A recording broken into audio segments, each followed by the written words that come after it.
Hello and welcome to part 3 of child visa as being dependent of a person who has got limited leave to remain in the United Kingdom. So as a mother आप अपने dependent child की application करना चाह रहे हैं. अब उसमें part 3 में process of application, आप application किस तरह से complete करेंगे, क्या information चाहिए होगी और application आपने किस तरह से करना है. Let's begin with sharing this screen. I'm going to share with you in terms of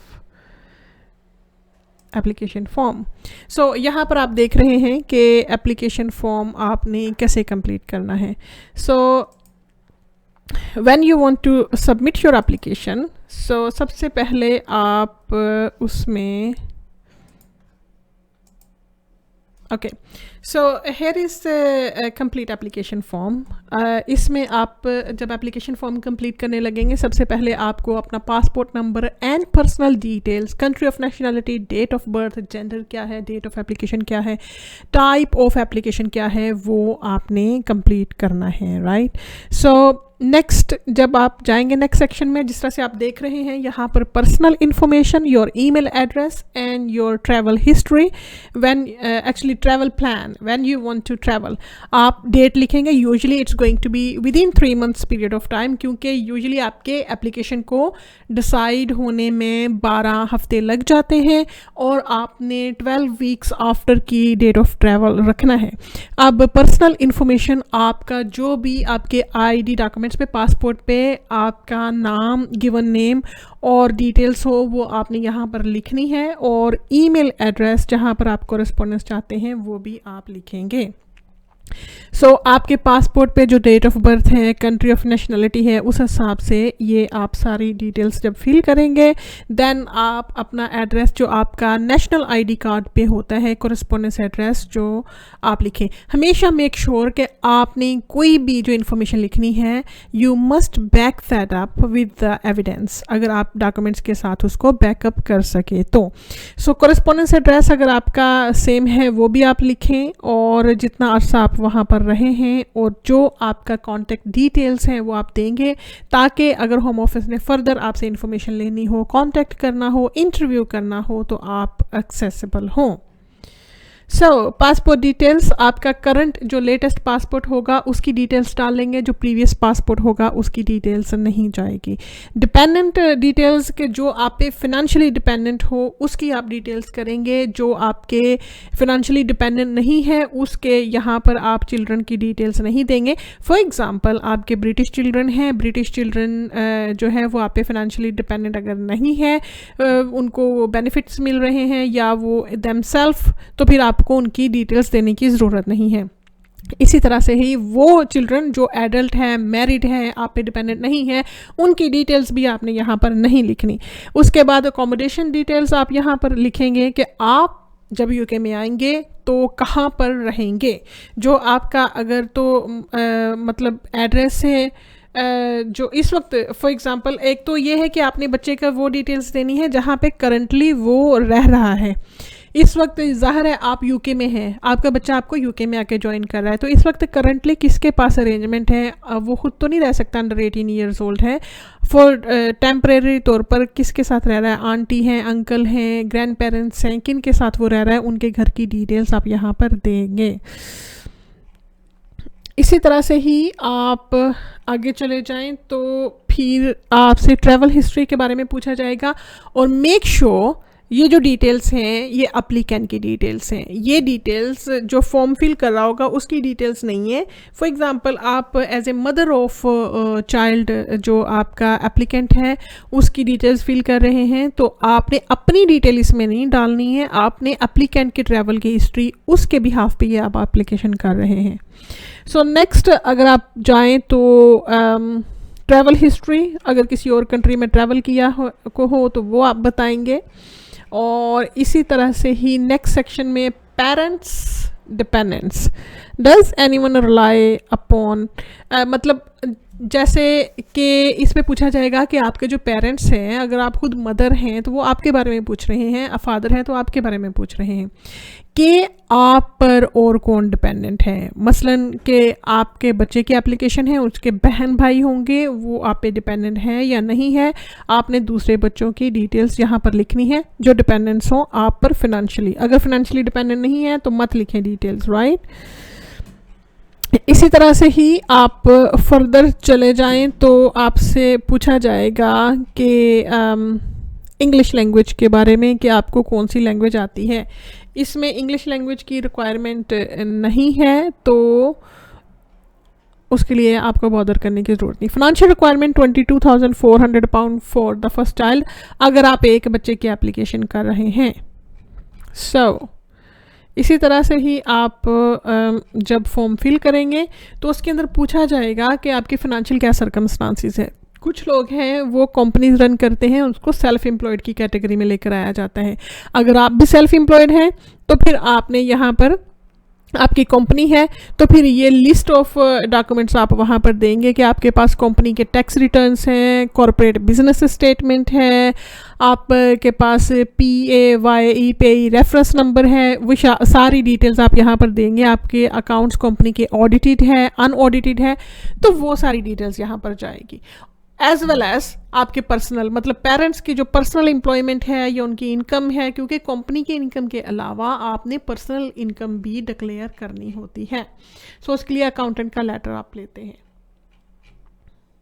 next, जब आप डॉक्यूमेंट्स, मैंडेटरी डॉक्यूमेंट्स उसमें क्या होंगे कि उसमें पासपोर्ट की कॉपी जाएगी पेरेंट्स की इसके साथ, और अगर फॉर एग्जांपल मदर जो है वो लिमिटेड लीव टू रिमेन पे है, फादर जो है वो ब्रिटिश है, तो दोनों की पासपोर्ट की कॉपीज जाएगी, क्योंकि father as being a British citizen और mother as being direct family member दोनों स्पॉन्सर होंगे ऐसी सूरत हाल में। एप्लीकेशन डिटेल्स जब आप डालेंगे तो उसमें बाज़ औक़ात ये होता है कि कुछ लोग लीगल गार्डियंस होते हैं, पेरेंट्स नहीं होते, कोर्ट का ऑर्डर लिया होता है, तो वो भी मतलब अपने बच्चों को बुला सकते हैं जो उनके बच्चे हैं, किसी को अडॉप्ट किया है, किसी के लीगल गार्डियन हैं, लेकिन यहाँ पर पेरेंट्स ब्रिटिश हैं तो वो भी पाकिस्तान, इंडिया, बांग्लादेश से अपने बच्चों को इस कैटेगरी में बुला सकते हैं। उसके बाद ऑब्वियसली थर्ड पार्टी डिटेल्स जिसने फिल किया है, या आपके जो लीगल, उसमें लीगल गार्डियन है या थर्ड पार्टी जो आपके लीगल रिप्रेजेंटेटिव हैं या पेरेंट्स हैं, उनकी डिटेल्स जिन्होंने फिल किया है, right. This was your process of application, के जिसमें आपका प्रोसेस था कि किस तरह से आपने एप्लीकेशन फिल करनी है, क्या डिटेल्स मांगते हैं, फाइनेंशियली क्या लिखना है, डिपेंडेंट्स कौन है, अकोमोडेशन, इस वक्त करंटली आपका बच्चा जहाँ पे रह रहा है वो अकोमोडेशन क्या है, यहाँ पर आकर जहाँ पर रहेंगे वो एड्रेस क्या है, नेशनल इंश्योरेंस नंबर आपका क्या है, आपका ब्रिटिश सिटीज़न हस्बैंड का नेशनल इंश्योरेंस क्या है, ये सारी डिटेल्स आपके एप्लीकेशन प्रोसेस में जाएगी। अब नेक्स्ट, इसके लीगल ग्राउंड्स क्या होंगे। Get ready for the legal grounds. Without legal grounds your application won't have chances of success. So sometime आपको एंट्री क्लियरेंस ऑफिसर को खुद लीगल ग्राउंड्स बताने पड़ते हैं। I always recommend my client कि आप लीगल ग्राउंड्स के साथ लिखें अपनी एप्लीकेशन के साथ। अब इसके लीगल ग्राउंड्स क्या होंगे, लेट्स हैव अ लुक कि आपके लीगल ग्राउंड्स क्या हैं, right. Okay,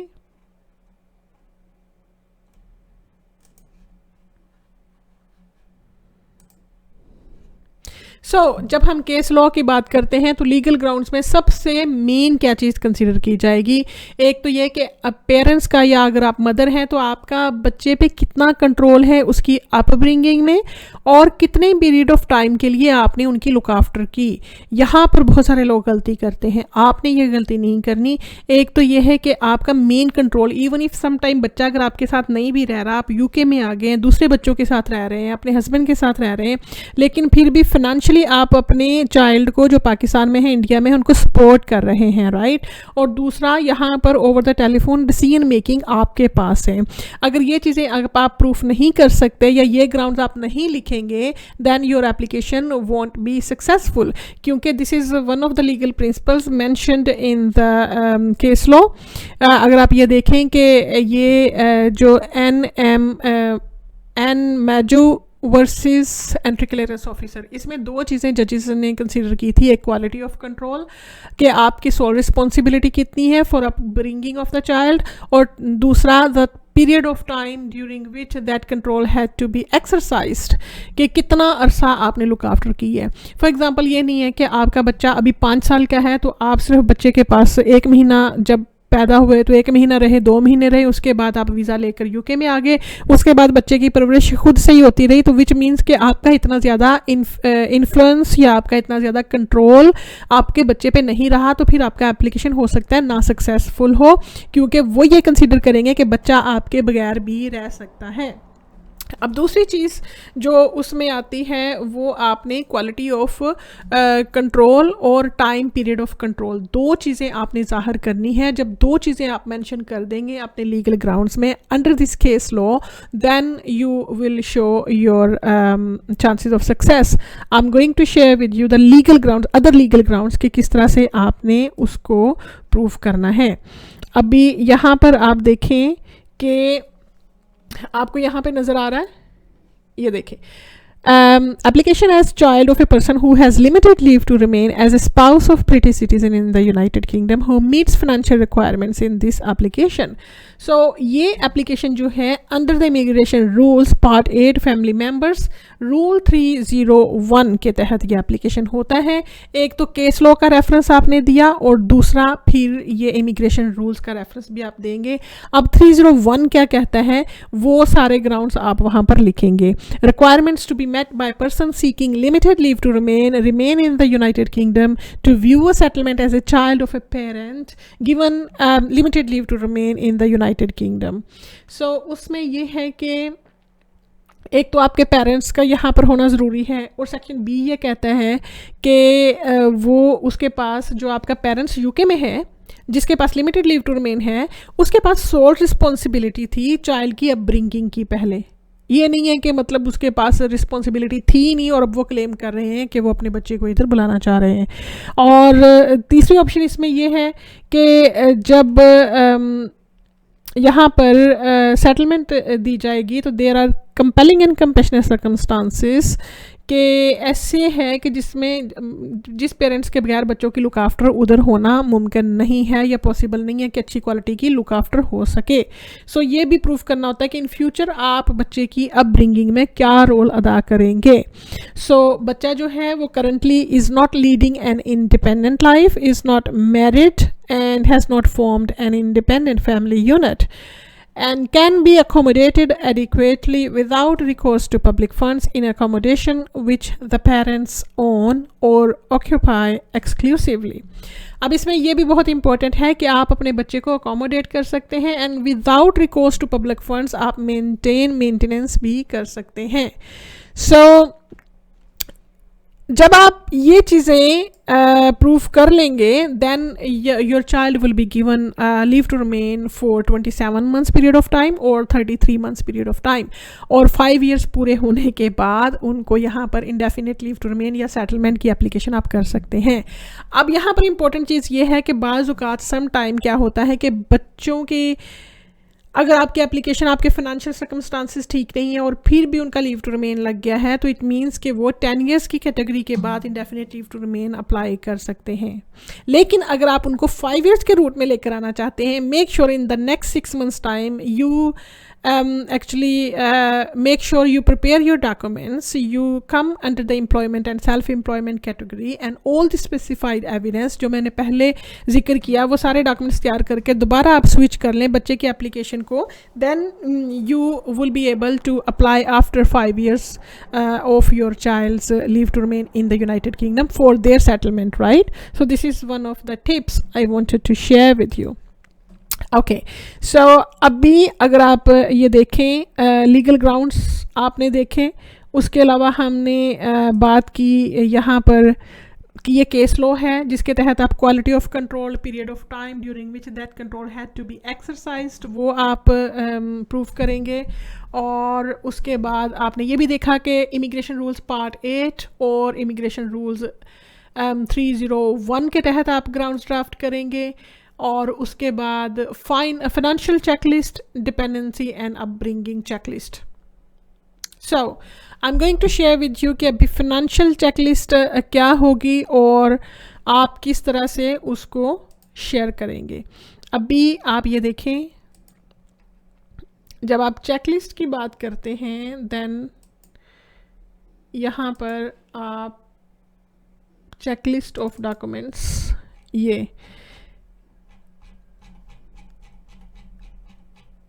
checklist of documents की जब आप बात करेंगे तो फिर अगर आप सेल्फ एम्प्लॉयड है फॉर एग्जांपल, तो सेल्फ एम्प्लॉयड में आपको यहाँ पर हम दिखाते हैं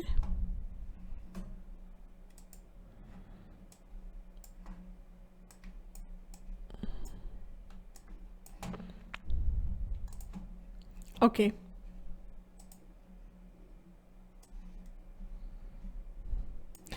सो यहाँ पर आप देखेंगे कि चेकलिस्ट ऑफ डॉक्यूमेंट्स की बात की जाए तो सेल्फ एम्प्लॉयड, अगर तो आप एम्प्लॉयमेंट में हैं तो फिर एम्प्लॉयमेंट में तो बहुत आसान है कि आप अपना उसमें पे स्लिप्स लगाएंगे, इसके अलावा आप लगाएंगे बैंक स्टेटमेंट्स। लेकिन अगर आप सेल्फ एम्प्लॉयड हैं देन आप कंपनीज के डॉक्यूमेंट्स भी लगाएंगे और आप अपने पर्सनल डॉक्यूमेंट्स भी लगाएंगे।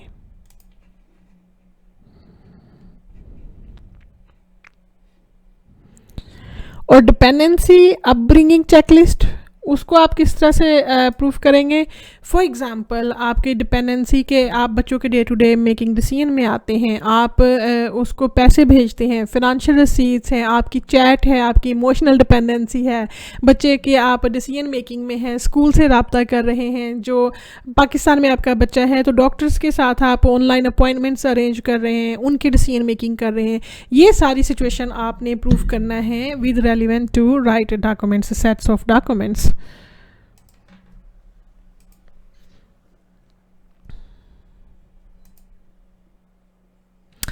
As I said, extra documents for self employed sponsor के आपको ना सिर्फ ये है कि अपने डॉक्यूमेंट्स लगाने पड़ते हैं बल्कि बिजनेस के डॉक्यूमेंट्स भी लगाने पड़ते हैं। बिजनेस की बैंक स्टेटमेंट्स, बिजनेस की वैट रजिस्ट्रेशन, लीज की कॉपी, अकाउंटेंट का लेटर, बिजनेस के PAYE रेफरेंस नंबर और बिजनेस के audited unaudited accounts, accountant letters, आपके डिविडेंड्स, बैंक स्टेटमेंट बिजनेस की, ये सारे लगेंगे। और पर्सनल डॉक्यूमेंट्स में जो आप डिविडेंड्स रिसीव कर रहे हैं वो लगाएंगे। अकाउंटेंट का लेटर कंफर्मिंग कितने dividends for the last 12 months period of time आपने लिए हैं, और बैंक स्टेटमेंट पर्सनल के जिसके अंदर आपके पैसे आए हैं, कितने पैसे आपके बिजनेस अकाउंट से पर्सनल अकाउंट में आए हैं। ये तीनों चीज़ें होना बहुत ज़रूरी है। जब ये तीनों चीज़ें आप प्रूव कर लेंगे then you will have more chances of success. So next आप ये देखेंगे कि once you have completed your application, you have enclosed the right sets of documents, once you have drafted your legal grounds, now next stage will be to submit your application online and book appointment for your biometric. So biometric की appointment for example अगर हम पाकिस्तान को लें तो लाहौर में, इस्लामाबाद में, कराची में visa application centre है, मीरपुर में, वहाँ पर आप ऑनलाइन अपॉइंटमेंट बुक करवाएंगे, VFS की वेबसाइट से करवाएं या फिर आप अपने एप्लीकेशन से फर्दर जब जाएंगे तो आपको एक पेज नजर आएगा, वहां पर biometric appointment. Make sure before you book your biometric appointment you download and save your completed application, submitted application form as well as check list of documents, क्योंकि जो एंड पे आपको नजर आएगी तो वो बार कोड के साथ डॉक्यूमेंट्स होंगे और बार कोड के साथ जो डॉक्यूमेंट्स हैं वही एक्सेप्टेबल होंगे वीज़ा सेंटर में जब आप जाएंगे। सो आपने वो जब डाउनलोड कर लिए वो बार कोड के साथ होंगे। उसके बाद आप अपॉइंटमेंट बुक करेंगे, जिस डेट को जिस टाइम को अपॉइंटमेंट बुक करेंगे वो जब कंफर्मेशन लेटर आएगा वो भी आपको बार कोड के साथ अपॉइंटमेंट लेटर आएगा। So make sure with right bar code आप बायोमेट्रिक लेटर, अपनी चेकलिस्ट ऑफ डॉक्यूमेंट्स, अपना एप्लीकेशन फॉर्म बार कोड वाला लेकर जाएंगे। Without bar code this will not be acceptable. So visa centre वाले दिन आप क्या करेंगे, once you have submitted your application you can see here get your TB test done. In some countries you must get your TB test TB test done. Book your biometric appointments and take barcode application checklist and biometric letter with you on the date of appointment. Prepare the whole bundle with annexures and index. अब ये कैसे करना है आपने? अनेक्जर्स means for example आपके पास 10 sets of documents हैं, एक आपके कंपनी के डॉक्यूमेंट्स हैं, एक आपके बर्थ सर्टिफिकेट्स हैं, एक प्रूफ ऑफ आईडी जो है वो sponsorship passport, mother's passport, visa copy, applicant's passport ID के डॉक्यूमेंट्स हैं, एक आपके प्रूफ ऑफ अकोमोडेशन के डॉक्यूमेंट्स हैं, एक आपके पास जो है वो कंपनी कॉरपोरेशन के, एक सेल्फ एम्प्लॉयड के, अकाउंटेंट के लेटर्स हैं, उसके अलावा प्रूफ ऑफ डिपेंडेंसी हैं, ड्राफ्ट्स हैं, ग्राउंड्स हैं। हर किस्म के टाइप ऑफ डॉक्यूमेंट्स को आप अलग-अलग से नंबर देंगे। जैसे आप जो डॉक्यूमेंट्स को खुद से ही नाम देंगे, उसके अंदर checklist A, B, C, annexure D, annexure E, annexure F, इस तरह से आप डिफरेंट सेट्स ऑफ डॉक्यूमेंट्स को नाम देंगे फॉर योर कन्वीनियंस, ताकि जब आप अपॉइंटमेंट पे जाएं, वीज़ा सेंटर में जाएं, आपको वीज़ा ऑफिसर वहाँ पर जो जो डॉक्यूमेंट्स रिक्वायर होंगे, जो जो डॉक्यूमेंट्स आपसे मांगेंगे, वो आपके लिए आसानी होगी। You can easily take out of your bundle and hand it over to visa officer at the time of biometric appointment. So ये आपकी रिकग्निशन के लिए होगा, और जब वो स्कैन करेंगे डॉक्यूमेंट्स तो उनके लिए भी बंडल को रिटेन करना आसान हो जाएगा, which will enhance your chances of success as well. So finally what you are going to do is wait for your decision after submission of your application, and this may take up to 12 weeks time. So बहुत सारे लोग conscious होते हैं after submission application they wait anxiously and worried होते हैं कि application का decision कब आएगा. So let me tell you, usually it can take up to 12 weeks time maximum. अगर आपको 12 वीक्स में डिसीजन नहीं मिलता, then you can send them follow up email, you can follow them up and then you will get your decision. But some time आपका decision जल्दी भी आ सकता है, some time 4 weeks, 6 weeks, 8 weeks में भी आ सकता है. And once you get your decision then you will be able to get your visa stamped if this is granted. So आपके लिए वो स्टैम्प करेंगे, और जब आप यूके में आएंगे तो यहाँ पर आकर आप अपना फर्दर बायोमेट्रिक जो रेजिडेंस कार्ड है वो आप यहाँ से नियरेस्ट पोस्ट ऑफिस से आप कलेक्ट करेंगे. So this was it from me. Thank you so much and good luck with your application. Any further enquiries, any further information, you can send me email or text me if this is urgent. I have left my personal contact number. You can send me your short question. I will reply back to your question, and also I can schedule a call if I feel कि ये necessary है आपके लिए call schedule करनी है, then I will speak to you. So in the meantime, if you want more clarification, information, and more awareness in terms of your other UK immigration applications, subscribe my YouTube channel Barrister Shazia Anjum Official, and join me on my Facebook page, facebook.com/Family Visa UK. So you will be able to get lots of free information and lots of free awareness in terms of your other family member UK applications. And it's my mission to bring families together actually. So any confusion, anything, instead of just wasting your time and money and getting refusal, it's better to have a professional opinion, professional advice from any lawyer, barrister and solicitors. So this will save your time, money, and this will save your stress as well. So many people they just get confused कि पहला step लेना उनके लिए मुश्किल होता है. I always say to my clients, you need to take your first step. Without taking first step, you will stay wherever you are. अगर आप मूव ऑन होना चाह रहे हैं, अगर आप आना चाह रहे हैं, रियली में अपनी फैमिली को ज्वाइन करना चाह रहे हैं, अपनी फैमिली को बुलाना चाह रहे हैं, आपको एज सुन एज पॉसिबल अपना स्टेप लेने होते हैं, क्योंकि आए दिन इमिग्रेशन लॉ चेंज होते हैं, and then it's getting difficult, it's getting more complicated, and in future it may be some countries are banned from having any kind of visas from the United Kingdom if they do not comply with their directions. So it's me, Barrister Shazia Anjum. अपना बहुत सारा ख्याल रखिएगा, and I will see you soon in my next video, and I will speak to you soon.